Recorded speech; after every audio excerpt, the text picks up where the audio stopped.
Good morning, welcome. This is Jamb year 2012 government pass question. Question number 31.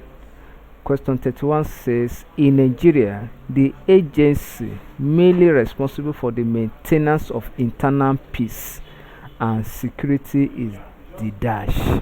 In Nigeria, the agency mainly responsible for the maintenance of internal peace and security is the dash.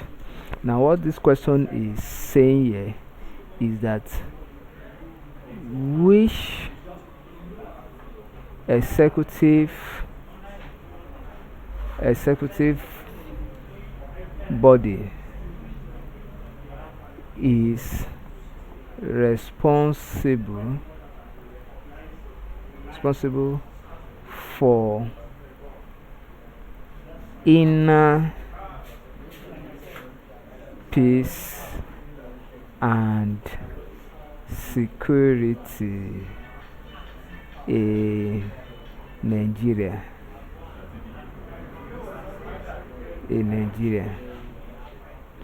So option A say army, B say navy, C say civil defense corps, D say police.